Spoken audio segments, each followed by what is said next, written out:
Hello दोस्तों, नमस्कार। त्याग बोध चैनल में आप सभी का स्वागत है। जैसा कि आप लोग जान रहे हैं, इस समय हम लोग पढ़ रहे हैं crash course on Indian polity. तो अभी तक हम लोगों ने जो पढ़ा है वो संविधान का ऐतिहासिक विकास क्रम पढ़ा है, historical background of Indian constitution. जैसा कि आप लोग जानते हैं, 1773 में रेगुलेटिंग एक्ट आया था।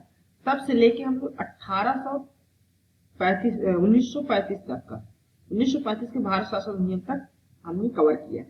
इसके अलावा हमने 1947 का भारत का स्वतंत्रता जो अधिनियम था उसको भी हमने कवर कर चुका है। अब हम लोग आज पढ़ेंगे कॉन्स्टिट्यूशन का निर्माण कैसे हुआ। कॉन्स्टिट्यूशन किसी भी देश को चलाने के लिए एक कॉन्स्टिट्यूशन की आवश्यकता होती है और उसका निर्माण एक संविधान सभा के द्वारा होता है। तो हमारे कंट्री के लिए, इंडिया के लिए जो संविधान सभा गठित करने के लिए सबसे पहले विचार आया था वो एम.एन. रॉय ने दिया था कि एक भारत के संविधान निर्माण के लिए कॉन्स्टिट्यूएंट असेंबली होनी चाहिए जो भारतीयों के द्वारा बनाई जाए और भारतीयों के लिए बनाई जाए।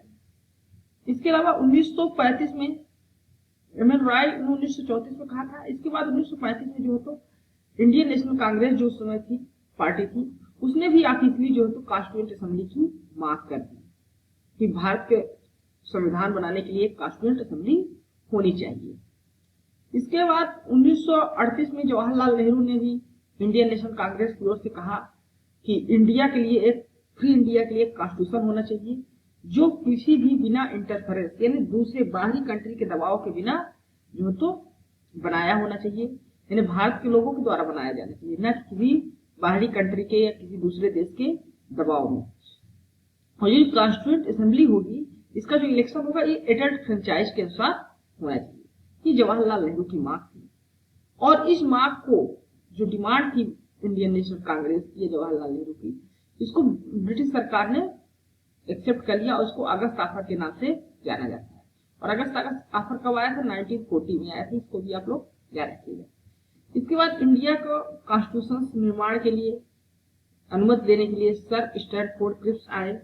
उन्होंने जो है तो अपना प्रपोजल रखा कि जो तो इंडिया जो सेकंड वर्ल्ड वॉर के बाद एक इंडिया के लिए इंडिपेंडेंट कॉन्स्टिट्यूशन बनाया जाएगा। लेकिन इसको जो है तो मुस्लिम लीग ने जो है तो मना कर दिया, क्योंकि एक मुस्लिम और हिंदू मुस्लिम के लिए अलग कॉन्स्टिट्यूशन की बात की गई थी इसमें, और इंडिया के लिए अलग दो सेपरेट कॉन्स्टिट्यूंट असेंबली की बात की गई थी। लेकिन मुस्लिम लीग के रिजेक्टेड करने के बाद इसको इंडियन नेशनल कांग्रेस ने भी रिजेक्ट कर दिया और जो है तो ये नहीं बना। इसके बाद जो हमारा जो तो कॉन्स्टिट्यूशन बनता है, जो बनाया गया कॉन्स्टिट्यूंट असेंबली, वो बना गया अंडर कैबिनेट मिशन आया था। उसने जो तो हिंदू मुस्लिम लीग और हिंदू दोनों के लिए एक कॉन्स्टिट्यूशन की बात की और इसको मतलब इंडियन नेशनल कांग्रेस और मुस्लिम लीग दोनों ने तो एक्सेप्ट किया और कॉन्स्टिट्यूंट असेंबली बनाने की सहमत हुई। जो असेंबली के मेंबर थे वो सभी इनडायरेक्टली इलेक्टेड किए गए थे। इनडायरेक्ट रूप से कुछ प्रोविंशियल से आते थे, कुछ लेजिस्लेटिव असेंबली जो बनी थी अनडिवाइडेड कॉलोनियल इंडिया के लिए बनाई जानी थी। इसमें कुल जो मेंबर थे वो 292 सदस्य कहाँ से आने थे? प्रोविंशियल लेजिस्लेटिव असेंबली के आने वाले इलेक्टेड होकर आने वाले थे। इसके अलावा 93 मेंबर जो तो इंडियन प्रिंसली स्टेट जो उस समय थे उनसे उनके रिप्रेजेंटेटिव होने थे 93 मेंबर, और 4 मेंबर जो होते थे वो थे चीफ कमिश्नर प्रोविंस के मेंबर होते। तो इस प्रकार देखा जाए तो टोटल जो असेंबली की स्ट्रेंथ प्रपोज की गई थी वो 389 मेंबर्स की प्रपोज की गई थी, यानी 389 जो तो मेंबर्स जो है तो कॉन्स्टिट्यूंट असेंबली में होंगे। लेकिन ऐसा हो ना सका। सारे जो तो प्रोविंशियल जो इंडियन प्रिंसली स्टेट से उनके भी मेंबर्स नहीं आए और मुस्लिम लीग भी इसमें पूरी तरह से शामिल नहीं हुई। लेकिन ये जो कॉन्स्टिट्यूंट असेंबली थी ये लगभग मुस्लिम, सिख, जनरल सभी के लिए जो तो इसमें सदस्य थे। इसके बाद जो कॉन्स्टिट्यूंट असेंबली के इलेक्शन होना था 292 मेंबर्स के लिए, वो इलेक्शन हुआ जुलाई अगस्त 1946 में। जुलाई अगस्त 1946 में जो इलेक्शन हुआ उसमें आईएनसी को, जो इंडियन नेशनल कांग्रेस थी उस समय, उसको 208 सीटें मिली। 208 सीटों में जो तो कांग्रेस जीती और इसके अलावा मुस्लिम लीग जो थी उसमें मुस्लिम लीग उसको 73 सीटें प्राप्त हुई तुरंत हुई। और कुछ इंडिपेंडेंट लोग थे जो इंडिपेंडेंट थे, वो लगभग 15 लोग थे। इस प्रकार जो तो पहली कॉन्स्टिट्यूएंट असेंबली बनी। और जो कॉन्स्टिट्यूएंट असेंबली थी, भले ही बहुत से नॉमिनेटेड मेंबर्स हो या इंडियन नेशनल कांग्रेस के, लेकिन ये लगभग उस समय के जितने भी माइनॉरिटी ग्रुप थे, लगभग सभी को वो ऑल सेक्शंस को रिप्रेजेंट करने, चाहे वो महिलाएं हो, वुमेन्स हो, या कोई भी रिलीजन से, चाहे हिंदू हो, मुस्लिम हो, सिख, ईसाई, Anglo Indian, Indian Christian, SC ST, और तो सभी को ये जो तो कॉन्स्टिट्यूएंट असेंबली सभी के रिप्रेजेंटेटिव थे।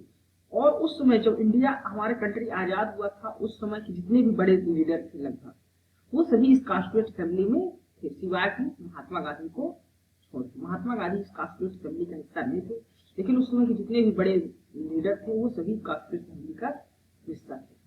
और ये जो हमारी कॉन्स्टिट्यूएंट असेंबली बनी थी, इसकी जो पहली मीटिंग हुई थी वो 9 दिसंबर 1946 को हुई थी, जिसके अस्थायी अध्यक्ष जो बने थे वो डॉक्टर सच्चिदानंद सिन्हा बने थे। ये क्योंकि वो सच्चिदानंद सिन्हा को इसलिए बनाया गया था क्योंकि वो सबसे वृद्ध व्यक्ति थे, सबसे सीनियर व्यक्ति थे, और ये टेम्परेरी के लिए बनाया गया था। इस तरह का फ्रेंच में जो तो प्रैक्टिस है, उसी के आधार पर जो तो इंडिया में जो डॉक्टर सच्चिदानंद को अस्थायी अध्यक्ष बनाया गया। लेकिन जब दोबारा मीटिंग हुई 13 दिसंबर 1946 को, उसमें डॉक्टर राजेंद्र प्रसाद को जो तो प्रेसिडेंट इलेक्टेड कर लिया गया, असेंबली कॉन्स्टिट्यूएंट असेंबली का स्थायी जो प्रेसिडेंट अध्यक्ष बन गए। इसके अलावा HC मुखर्जी और VT कृष्णामाचारी दो लोग वाइस प्रेसिडेंट के भी अपॉइंट हुए थे, असेंबली के लिए इलेक्ट किए गए थे। याद रखिएगा जो वाइस प्रेसिडेंट थे उसमें कौन थे स्थायी रूप से, HC मुखर्जी और VT कृष्णामाचारी, स्थायी अध्यक्ष डॉक्टर राजेंद्र प्रसाद और अस्थायी अध्यक्ष डॉक्टर सच्चिदानंद सिन्हा। पहली मीटिंग हुई थी 9 दिसंबर 1946 को, दूसरी मीटिंग जो हुई थी वो 13 दिसंबर 1946 को। और इसी दिन जवाहरलाल नेहरू ने जो ऑब्जेक्टिव रेजोल्यूशन है उसको पेश किया। जवाहरलाल नेहरू ने ऑब्जेक्टिव रेजोल्यूशन का पेश किया था 13 दिसंबर 1946 को। उन्होंने कॉन्स्टिट्यूएंट असेंबली के बारे में बोला था, जो कॉन्स्टिट्यूएंट असेंबली का पहला कार्य होगा वो फ्री इंडिया के लिए नया कॉन्स्टिट्यूशन बनाना होगा। ठीक, इसके अलावा ये कॉन्स्टिट्यूशन कैसा होना चाहिए, ये कॉन्स्टिट्यूशन इस प्रकार हो कि भूखे लोगों को भोजन करा सके, तथा जो बिना कपड़े के हैं उनको कपड़ा दिला सके, और साथ ही साथ जितने भी इंडियंस हैं उनके सभी की जो अपॉर्चुनिटी है, जो वो खुद को डेवलप करना चाहते हैं, उनकी कैपेसिटी के अनुसार उनको पूरी अपॉर्चुनिटी मिलनी चाहिए। इस प्रकार का कॉन्स्टिट्यूशन बनाने के बाद जवाहरलाल नेहरू ने हमारा कॉन्स्टिट्यूशन जो तो बनकर तैयार हुआ, उसको बनने में लगभग कई साल लग गए। इसके अलावा कॉन्स्टिट्यूएंट असेंबली जो थी उसके अलावा कई अन्य कार्य भी करती थी। जैसे अन्य कार्यों में आप लोग देख लीजिए, जैसे वो क्या किया कि जो कॉमनवेल्थ में मेंबरशिप होती थी, मई 1949 में उन्होंने एक्सेप्ट कर ली, रेटिफाई कर दिया इंडिया कॉन्स्टिट्यूएंट असेंबली में। साथ ही साथ उन्होंने नेशनल फ्लैग को भी अडॉप्ट किया 22 जुलाई 1947 को। डेट भी आपको याद रखना है। क्या कार्य किए थे कॉन्स्टिट्यूएंट असेंबली जो है, तो क्या कार्य की, और उसके अलावा किस डेट को ये किया है, 22 जुलाई 1947 को। नेशनल एंथम जो था उसको भी स्वीकार किया 24 जनवरी 1950 को। साथ ही साथ 24 जनवरी को नेशनल सॉन्ग को भी अडॉप्ट किया गया था 1950 को। और इसी दिन 24 जनवरी 1950 को ही डॉक्टर राजेंद्र प्रसाद फर्स्ट जो तो प्रेसिडेंट भी इंडिया के बने थे। ये इतना कार्य जो तो हुआ था, यानी कि आप जान लीजिए जो प्रेसिडेंट बने थे वो इंडिया के कॉन्स्टिट्यूशन को लागू होने से पहले बन गए थे। साथ ही साथ नेशनल सॉन्ग, नेशनल एंथम और नेशनल फ्लैग भी पहले ही आ गया था। 1947 को 22 जुलाई 1947 को नेशनल फ्लैग आ गया था। नेशनल एंथम 24 जनवरी 1950 और 24 जनवरी 1950 को ही नेशनल सॉन्ग आ गया। जो इंडिया को डिवाइड करने के लिए दो डोमिनियन स्टेट्स की बात कही गई थी, वो माउंटबेटन प्लान के तहत की गई थी 3 जून 1947 को। इसके साथ दो जो तो डोमिनियन बनने थे, इंडिया और पाकिस्तान। तो उस समय जो 15 अगस्त 1947 को जब हमारा कंट्री आजाद हुआ था, तो उसमें जो प्रोविंस थे इंडिया के अंतर्गत और जो प्रोविंस पाकिस्तान के अंतर्गत है, ये ईस्ट पाकिस्तान था, ये वेस्ट पाकिस्तान उस समय बना था, जो आज ईस्ट पाकिस्तान अब बांग्लादेश के नाम में जाना जाता है। ठीक, और ये जो जितने भी कलर है ये इंडिया को स्वतंत्र इंडिया के थे 15 अगस्त 1947 को। उसमें जम्मू कश्मीर और हैदराबाद ये दो प्रोविंस स्वतंत्र इंडिपेंडेंट, न तो पाकिस्तान में आए थे न तो इंडिया में उस समय तक शामिल हुए थे, लेकिन बाद में दोनों को जो तो इंडिया ने शामिल कर लिया अपने। ठीक, तो जो संविधान सभा बनी थी, वो संविधान सभा बनने के लिए लगभग 11 सत्र चले थे। 11 सत्र चले थे, ये आपको ध्यान रखना है। 11 सत्रों में हमारे संविधान का, कभी कभी एग्जाम में पूछ लिया जाए कितने सत्रों की बैठक, कितनी बैठक हुई थी, तो आपको याद रखना चाहिए 11 सत्र। अल्पसंख्यकों का यदि प्रतिनिधित्व देखा जाए, जो हमारी कॉन्स्टिट्यूंट असेंबली थी, उसमें नेपाली 1 थे, सिखों की बात की जाए तो 5 सिख थे, पारसी 3 थे, ईसाई जो तो 7 थे, आंग्ल भारतीय जितने थे वो 3 आंग्ल भारतीय थे। पिछड़ी बैकग्राउंड या पिछड़ी जात को देखा जाए तो वो 5 पिछड़ी जातियां था। मुस्लिम 31 मुस्लिम थे। शेड्यूल अनुसूचित जात 33, अनुसूचित जात के 33 सदस्य थे। और इस प्रकार कुल जो माइनॉरिटी का रिप्रेजेंटेशन था हमारे कॉन्स्टिट्यूंट असेंबली में वो 88 था। 88 माइनॉरिटी कॉन्स्टिट्यूंट। हमारा जो कॉन्स्टिट्यूशन था वो उसमें 395 आर्टिकल थे। जो बना था मूल कॉन्स्टिट्यूशन था, उसमें ओरिजिनल कॉन्स्टिट्यूशन में 395 आर्टिकल थे, 22 पार्ट थे और 8 शेड्यूल थे, जो अब बढ़कर लगभग 450 से भी ज्यादा आर्टिकल्स हो गए हैं, 25 भाग हो गए हैं, 12 शेड्यूल हो गए हैं। ठीक, तो इस भाग को मिला के देखा जाए 25 भाग हो गए हैं वर्तमान में। जो हमारी कॉन्स्टिट्यूशन बना था उस समय लगभग उसमें 80,000 वर्ड थे। इसको बनने में 2 साल 11 माह 18 दिन का समय लगा था। ये चीजें आपको याद रखनी है। इसके अलावा जो हमारी कॉन्स्टिट्यूशन बन रहा था उसमें कई समितियां भी थी। वो समितियों को आपको याद रखना है। वो समितियां कौन कौन सी थी? वो समितियां थी, प्रमुख समिति जो थी, पहला है संघ या अधिकार संघ अधिकार समिति या शक्ति समिति। इसके अध्यक्ष थे पंडित जवाहरलाल नेहरू। तो कौन अध्यक्ष थे ये पूछा जाता है। संघ संविधान समिति के अध्यक्ष कौन है? पंडित जवाहरलाल नेहरू। राज्य समिति के अध्यक्ष पंडित जवाहरलाल नेहरू। उद्देश्य प्रस्ताव की जो समिति थी उसके भी अध्यक्ष पंडित जवाहरलाल नेहरू। इस प्रकार देखते हैं पंडित जवाहरलाल नेहरू 4 जो तो समितियों के अध्यक्ष थे। संघ समिति या शक्ति समिति, संघ संविधान समिति, राज्य समिति और उद्देश्य प्रस्ताव। इन चारों के अध्यक्ष कौन थे? पंडित जवाहरलाल नेहरू। ये आपको याद रखना है। इसके अलावा नियम और संचालन 2 समितियां थी, नियम समिति और संचालन समिति। इसके अध्यक्ष कौन थे? डॉक्टर राजेंद्र प्रसाद। ये भी आप लोग याद रखिएगा। इसके अलावा परामर्शदात्री समिति, प्रांतीय संविधान समिति, मूल अधिकार समिति और अल्पसंख्यक समिति। इन चारों के अध्यक्ष कौन है? सरदार वल्लभ भाई पटेल। याद रखिएगा। परामर्शदात्री समिति के अध्यक्ष सरदार वल्लभ भाई पटेल, प्रांतीय संविधान समिति के अध्यक्ष सरदार वल्लभ भाई पटेल, मूल अधिकार की जो समिति थी उसके भी अध्यक्ष सरदार वल्लभ भाई पटेल थे, और अल्पसंख्यकों की जो प्रतिनिधि समिति थी उसके भी अध्यक्ष डॉक्टर सरदार वल्लभ भाई पटेल थे। इसके बाद संवैधानिक सलाह समिति जो इम्पोर्टेंट है, एग्जाम में कई बार पूछा जाता है, वो थे उसके अध्यक्ष BN राव। संवैधानिक सलाहकार समिति की जो समिति थी उसके अध्यक्ष कौन थे? BN राव थे। नीति निषेध तथ्यों की समिति थी उसके अध्यक्ष डॉक्टर भीमराव अम्बेडकर थे। याद रखिएगा। डायरेक्टिव प्रिंसिपल जो नीति निषेध सिद्धांत है उसके जो तो अध्यक्ष कौन थे? डॉक्टर भीमराव अम्बेडकर। और एक झंडा समिति थी, झंडा समिति के अध्यक्ष कौन थे? JB कृपलानी। ये प्रमुख समितियां थी। इसके अलावा कई बहुत सारी समितियां बनी थी। ठीक, इसके अलावा हमारे जो कॉन्स्टिट्यूएंट असेंबली है उसका कई आधारों पर क्रिटिसिज्म भी किया जाता है। कॉन्स्टिट्यूएंट असेंबली में जो ये कोई रिप्रेजेंटेटिव बॉडी नहीं थी, क्योंकि इसमें लोगों का प्रतिनिधित्व नहीं था। लोग डायरेक्ट इलेक्शंस के द्वारा नहीं हुए थे। अधिकतर मेंबर को नॉमिनेट कर दिया गया, या जो मेंबर थे वो कांग्रेस के ही, इसलिए इसको कहा गया था कि ये रिप्रेजेंटेटिव बॉडी नहीं है। इसके अलावा इसको कहा जाता है कि नॉट सोवरेन, सोवरेन नहीं थी। सोवरेन नहीं थी, ये उसमें डोमिनियन स्टेटस मिला हुआ था। तो ब्रिटिश के अंतर्गत जो ये जितने भी कार्य कर रहे थे वो ब्रिटिश सरकार के अनुसार कार्य कर रहे थे, ऐसा कहा जो तो उसके आलोचक हमारे कॉन्स्टिट्यूशन को कहते हैं। इसके अलावा जो टाइम लगा वो बहुत ज्यादा लगा कॉन्स्टिट्यूशन को बनाने में। जो दुनिया के अन्य कॉन्स्टिट्यूशन हैं उसमें इतना टाइम नहीं लगा, और ये हमारी जो इंडियन कॉन्स्टिट्यूशन थी उसको बनाने में लगभग 2 साल 11 माह 18 दिन का जो समय लगा था, क्योंकि काफी लंबा समय माना गया है। इसके अलावा जो कॉन्स्टिट्यूएंट असेंबली थी कांग्रेस का डोमिनेशन था। उसमें आपको बताया लगभग 80% जो सदस्य थे कॉन्स्टिट्यूएंट असेंबली में वो 82% वो कांग्रेस के ही थे। इसके अलावा लायर और पॉलिटिशियन का डोमिनेशन माना गया कि ये आम आदमी की भाषा नहीं है। जो कॉन्स्टिट्यूशन बना भी उसमें जो लैंग्वेज की इस्तेमाल की गई वो भी बहुत आम लोगों की समझ से बाहर थी। तो बहुत सारे ऐसे प्रोविजन किए गए। तो इसको कहा गया कि ये काफी लायर और पॉलिटिशियन का डोमिनेशन था। इसके अलावा डोमिनेटेड हिंदू तो बहुत ज्यादा इसमें कॉन्स्टिट्यूएंट असेंबली में हिंदुओं की जो तो बहुलता थी, डोमिनेंट थे, क्योंकि तो अब स्वाभाविक बात है, क्योंकि जितने भी उसमें मुस्लिम लीग के सदस्य थे मुस्लिम थे, वो कंट्री से जो तो अलग कॉन्स्टिट्यूएंट असेंबली बना लिए थे पाकिस्तान की माँ के साथ।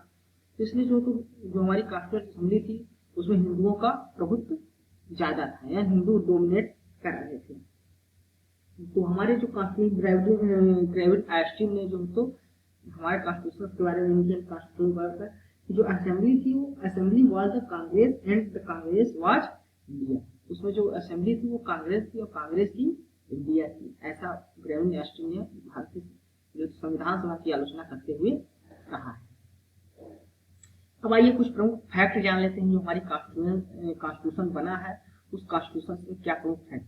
तो कॉन्स्टिट्यूशन में एलिफेंट जो था उसको सिंबल या सील के रूप में कॉन्स्टिट्यूशन असेंबली का रूप में स्वीकार किया गया था। BN राव हमने बताया है कि वो कॉन्स्टिट्यूशन एडवाइजर थे, संवैधानिक सलाहकार, ठीक, कॉन्स्टिट्यूशन असेंबली के। HBR अयंगर जो थे उसमें सेक्रेटरी थे कॉन्स्टिट्यूएंट असेंबली के। कॉन्स्टिट्यूएंट असेंबली के सेक्रेटरी कौन थे? HBR अयंगर। तो महत्वपूर्ण फैक्ट है और एग्जाम में पूछे भी जाते हैं, इसलिए आपको याद रखना है। SN मुखर्जी थे वो चीफ ड्राफ्टमैन थे कॉन्स्टिट्यूशन के। इसके बाद प्रेम बिहारी नारायण रायजादा जो थे वो कैलीग्राफर थे, लिखने का कार्य करते थे इंडियन कॉन्स्टिट्यूशन को। तो ओरिजिनल कॉन्स्टिट्यूशन जो लिखा गया है उन्हीं के हैंड राइटिंग में लिखा गया है, इटैलिक का हैंड रिटन है, साथ ही साथ स्टाइल जो है उसकी लिखने की वो इटैलिक है। और जो ओरिजिनल वर्जन का कॉन्स्टिट्यूशन था उसको ब्यूटिफाई करने का और डेकोरेट करने का कार्य किया था वो शांति निकेतन के नंदलाल बोस और व्यवहार राम मनोहर सिन्हा ने किया था। तो याद रखिएगा, व्यवहार राम मनोहर सिन्हा और नंदलाल बोस ने हमारे जो कॉन्स्टिट्यूशन था उसको सजाने और संवारने का कार्य किया था। इसके बाद व्यवहार राम मनोहर सिन्हा जो थे इसको सजाने संवारने और का कार्य किए थे, और साथ ही साथ जो प्रियम्बल को सजाने संवारने का कार्य किए थे, साथ ही साथ प्रियम्बल को अच्छी राइटिंग में हैंड राइटिंग जो लिखने का काम किया था वो प्रेम बिहारी नारायण रायजादा ने किया था। जो हिंदी वर्जन का लिखने का कार्य किया था वो वसंत कृष्ण वैद्य ने किया था हिंदी वर्जन में, और इसको जो डेकोरेट और इल्यूमिनेट किया था वो नंदलाल बोस ने किया था। तो हिंदी वर्जन का किसने लिखा था वसंत कृष्ण वैद्य ने, और उसको सजाने संवारने का कार्य किसने किया था? नंदलाल बोस ने। तो ये आपको याद रखना है। अब जो हमारी कॉन्स्टिट्यूशन बन गई थी उसमें इंटरिम गवर्नमेंट बनी थी कॉन्स्टिट्यूशन के पहले ही, जो हमारे कंट्री को उसमें चलाने का कार्य करती थी इंडिपेंडेंट के बाद। तो उसको भी हम लोग जान लेते हैं कौन से सदस्य थे, उनको क्या पोर्टफोलियो, कौन सा मंत्रालय मिला हुआ था। तो जवाहरलाल नेहरू जो थे उस समय इंटरिम गवर्नमेंट में वाइस प्रेसिडेंट बनाए गए थे, उपाध्यक्ष बनाए गए थे। साथ साथ जो एक्सटर्नल अफेयर्स और कॉमनवेल्थ से रिलेशन से संबंधित जितने भी मामले थे वो देखने का काम जवाहरलाल नेहरू को दिया गया था। इसके अलावा सरदार वल्लभ भाई पटेल को होम मिनिस्टर थे उसमें, इसके साथ साथ इंफॉर्मेशन और ब्रॉडकास्टिंग मिनिस्टर भी बनाए गए थे। डॉक्टर राजेंद्र प्रसाद को जो जिम्मेदारी दी गई थी वो फूड और एग्रीकल्चर मिनिस्ट्री की दी गई थी। तो ये भी याद रखें, doctor Rajendra Prasad. Doctor John Mathai बने थे इंडस्ट्री और सप्लाई के मिनिस्टर। जगजीवन राम जो थे वो लेबर मिनिस्टर बनाए गए थे, लेबर मिनिस्टर। सरदार बलदेव सिंह को डिफेंस मिनिस्टर बनाया गया था, रक्षा मंत्रालय दिया गया था। CH भाभा को वर्क, माइन और पावर का संबंधित जो कार्य दिए गए थे। मुस्लिम लीग के लियाकत अली खान को जो तो फाइनेंस मिनिस्टर दिया गया था। अब्दुल रफ मिस्तार को पोस्ट और एयर के जितने भी पोस्ट और एयर के संबंधित जो मंत्रालय वो दिए गए थे। आसफ अली जो थे उसमें उनको रेलवे और ट्रांसपोर्ट मंत्रालय दिया गया था, मिनिस्ट्री दी गई थी।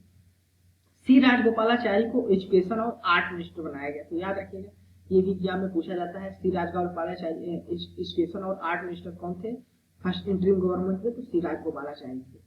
I चंद्रगार जो थे वो कॉमर्स मिनिस्ट्री थे, व्यवसाय मिनिस्ट्री, ठीक। गजफ्फर अली खान जो थे वो हेल्थ मिनिस्टर थे, ये भी पूछा जाता है। और जोगिंदर नाथ मंडल जो थे वो लॉ मिनिस्टर बनाए गए थे। फर्स्ट जो इंटरिम गवर्नमेंट की थी उसके लॉ मिनिस्टर कौन थे? जोगिंदर नाथ मंडल, ये याद रखना। इसके बाद बनी थी एक जो फर्स्ट कैबिनेट बनी थी फ्री इंडिया की 1947 में।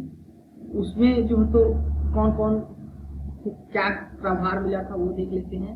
जवाहरलाल नेहरू प्राइम मिनिस्टर बनाए गए, साथ ही साथ एक्सटर्नल अफेयर और कॉमनवेल्थ रिलेशन संबंधी जितने भी कार्य देखना था वो जवाहरलाल नेहरू को प्रधानमंत्री थे, उनको देखना था। साइंटिफिक रिसर्च संबंधी जिम्मेदारी भी पंडित जवाहरलाल नेहरू के पास। इसके अलावा सरदार वल्लभ भाई पटेल को जो मिला था वो होम मिनिस्टर, साथ साथ इंफॉर्मेशन और ब्रॉडकास्टिंग, और इसके साथ साथ स्टेट से संबंधित जितने भी मामले थे वो देखना सरदार वल्लभ भाई पटेल का कार्य था। फिर राजेंद्र प्रसाद को जो तो फूड और एग्रीकल्चर दिया गया था। मौलाना अबुल कलाम आजाद इस बार एजुकेशन मंत्री बने थे। तो फर्स्ट कैबिनेट जो इंडिया की बनी थी उसमें एजुकेशन मिनिस्ट्री कौन थे?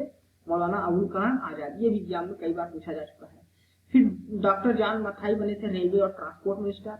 आर के संगमन शेट्टी बने थे फाइनेंस मिनिस्टर। फर्स्ट इंडिया के फाइनेंस मिनिस्टर कौन थे? ये भी एग्जाम में पूछा जाता है, याद रखिएगा, आर के संगमन शेट्टी।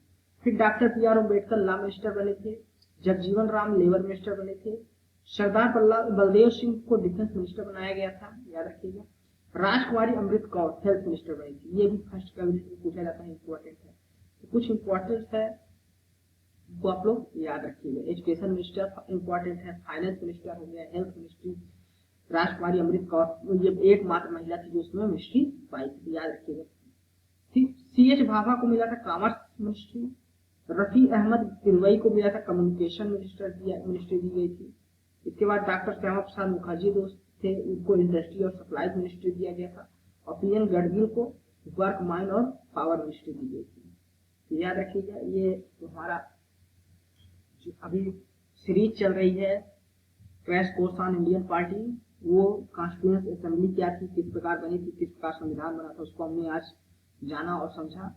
यदि आपको हमारा वीडियो अच्छा लगा है तो आप इसको लाइक जरूर कर दीजिएगा। हमारे इस चैनल को सब्सक्राइब कर लीजिए, क्योंकि हम इस चैनल के माध्यम से लगभग इंडियन पॉलिटी का संपूर्ण सिलेबस जितना भी है सिविल सेवा के लिए उसको हम लोग कवर करेंगे।